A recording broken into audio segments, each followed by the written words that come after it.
African drums are talking.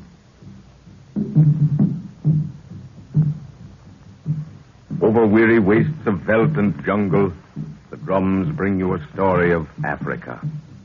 Africa, that land of mystery and strange ritual, ebony bodies, witch doctors, and sudden death. The land of jungle and impenetrable swamp, where the primeval sweat of Mother Earth rises in miasmic clouds of fever-ridden vapor to hang suspended in the foliage of the ageless guardians of the jungle. Listen.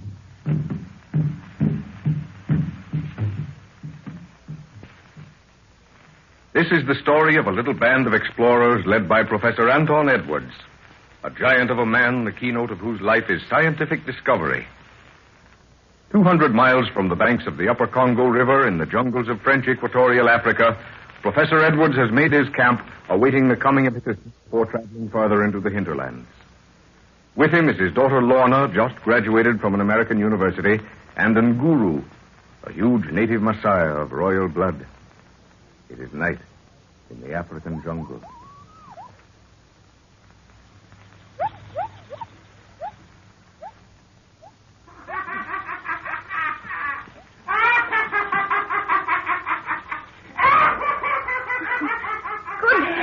Father, that horrible thing is going to drive me mad. Can't we do something to stop it? Hush, Lorna. You mustn't let that sort of thing get on your nerves. We're in Africa, my dear, not New York. We must adjust ourselves accordingly. Yes, I know all that, but the thing's absurd. Whoever heard of a severed head talking and setting up a cackle like that? If I hadn't seen it myself, I wouldn't even countenance the thought.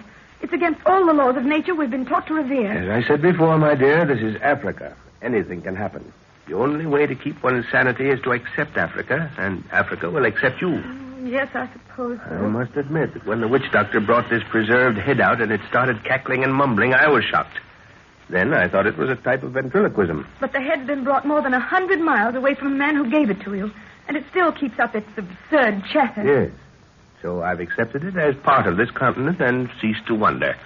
Yes, what is it, Ngoro? Bwana, white man we watch, he come. Is it Jack? Yes, my dear. Oh. Jack is one whole day ahead of regular traveling time. Good. He must have heard some river stories and hurried. Confound those carriers. Hey, Baragi, backtrail one time and fetch them quick. Jack! Lorna, Stephen, it's good to see you. dear. Hello, Jack. Hello. Well, you're a day ahead of yourself, aren't you? Yes, I moved as fast as I could, Professor. But how did you know I was ahead of schedule?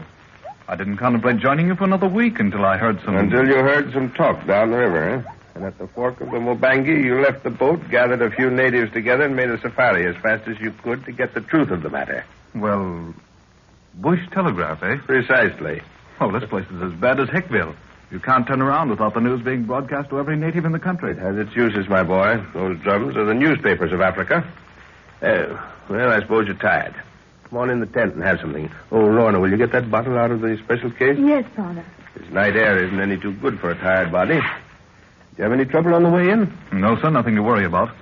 The natives were extraordinarily helpful. In fact, just a little too much so. Each village insisted on sending a guide with me up to the next headman's territory. And there was another one waiting to take over from him on the trail. I meant to ask you about that. Has someone been giving them a course in courtesy or something? I've never encountered that sort of helpfulness before. No, I've had the same treatment, Jack. And it's not natural. But I think I know what's behind it. I'll tell you about it later. Anyhow, I'm glad you're here, but I wish to heaven I hadn't brought Lorna. Why do you say that, sir? Have you had any trouble? No. No, that's just it. If I had experienced the ordinary inconveniences of bush travel, I'd be unconcerned. But it's just as if we were expected, with someone at the end of the trail waiting to welcome us with open arms. I tell you frankly, I'm worried. Oh, here's Lorna. I've not bothered her with it. Oh, my, but it's good to see you sitting there, Jack. I swear if you'd waited another week, you'd have found me a nervous wreck. Why? Don't you like this country? I don't know if I do or not. There's so many inexplicable things happening around here. Things that your common sense tells you are impossible. Yet your eyes and ears tell you differently. Well, that's Africa, my dear. But what sort of things do you mean? Well, for instance, Oh, good Lord, what's that? What is it? Lorna, stop trembling like that and tell me tell me what that means. Good heavens, child, get hold of yourself. Professor, can't you... Stop, Jack. Don't shake me like that. I'm all right now. Only Only it's just as if the thing knew I was going to talk about it. What thing? What do you... Oh, then it is true. Those river stories weren't lying. Good Lord, Professor, you found it. You found the talking head. Yes, Jack, I found it. I knew you'd hear of it before you reached here. The river boys were talking about it, but then they've done that for years. Then my native carrier started chanting about the white man who had the talking head. I didn't realize it was you, sir. Sometimes I wish to heaven I hadn't found it. It's so horribly impossible. Yet, there the evidence sits in the other tent and... Oh, it's ghastly, Jack. A head. A severed human head. Wizened and shriveled, with an awful perpetual grin. And it keeps mumbling a lot of incoherent gibberish to itself. Oh, it's horrible. Tell me about it, sir. May I go and see it? No, not now. I'd rather you'd see it first of all by daylight. It's gruesome enough then, but by lamplight it's impossible. How did you come across it? Purely by accident. You know, for the last century, stories have been cropping up all over Africa about a talking head. Yes. It's a whisper here and a whisper there. Nothing definite at all. Yes, I know. Well, about 7 years ago, I was up on the Mongola River territory with Professor Lamberti. That's the man you exposed for fraud, isn't it? Yeah, most unfortunate occurrence, but my duty. Well, while there, I shot a python that had dropped from a tree and coiled around an unfortunate native. The natives worship these great snakes in some parts, don't they, Father? Yes, and it turned out that this particular spot was one of them. Consequently, we had to do some fast traveling to get out alive. Well, how about this native you saved? Was he one of them? No, he was no witch doctor from another tribe. What he was doing so far away from home, I never did find out. But he was so infernally grateful to me, I had a hard time dissuading him from attaching himself to me permanently. Yes, they do get that way sometimes. However, he extracted a promise from me to visit him. I finally did so a month ago. I was only just in time, for the old fellow died the next day. When I entered the village, I was taken straight to his hut. He was badly wasted and making no struggle to live, but he knew me in a moment.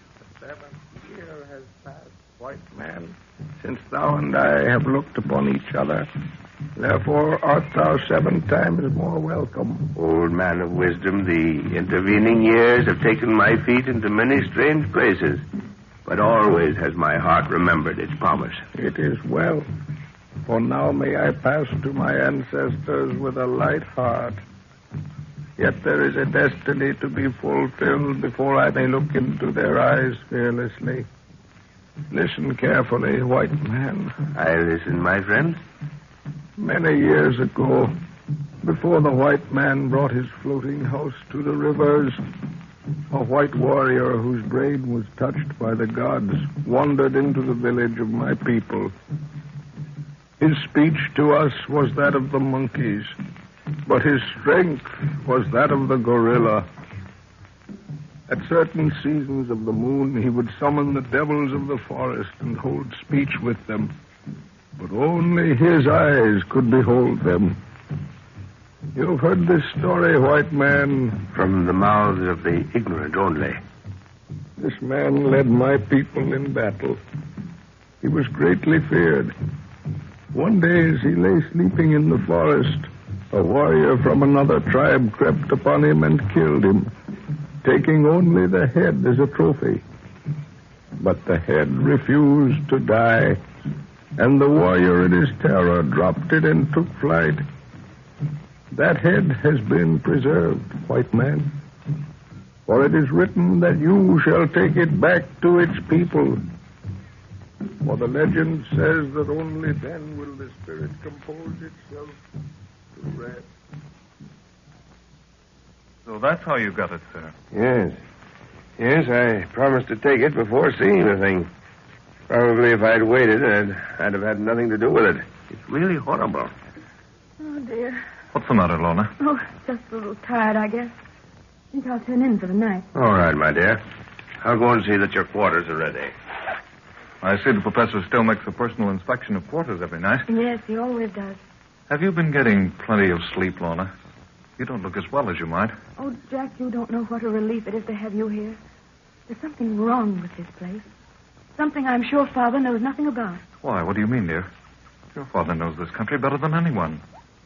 Is anything wrong? Oh, nothing really, I suppose, but I have the most horrible feeling of depression at times. It's just as if there was something out there in the bush calling me. Something terrible, dragging at my brain. And I had the most awful temptation to walk out of camp alone. Great Scott, dear. Whatever you do, don't do that. If there's anything harmful around here, you're safe while in camp. But by yourself, well... I know, Jack, but the feeling's gotten so bad that I have to... Oh, hush, your father. Yeah? Quarters are all set, my dear. Good night, Lorna. Good night, Father. Good night, Jack, dear. Good night, dear. You know, sir, I don't think Lorna's looking as well as she might. There's something worrying her. Oh, nonsense. She hasn't a care in the world. No, sit here, Jack. I have something to tell you. Won't it keep until morning, sir? I'm rather tired. Well, I'd like to give you the news now so you can digest it by morning. Okay, sir. Shoot. I believe I have the first piece of definite knowledge as to the whereabouts of that mythical race of people called the Golden Race. You've heard the stories the natives tell of them. The perfect people, no sickness, an incredible learning. Yes? We've always put it down as another African myth because no trace has ever been found of them. Do you mean to say you really believe these stories, Professor? No, I don't believe the stories the natives tell, my boy. But I believe what the talking head told me a week ago. But good Lord, sir, that's... Listen, that's Lorna. Come quick, something's happened to her.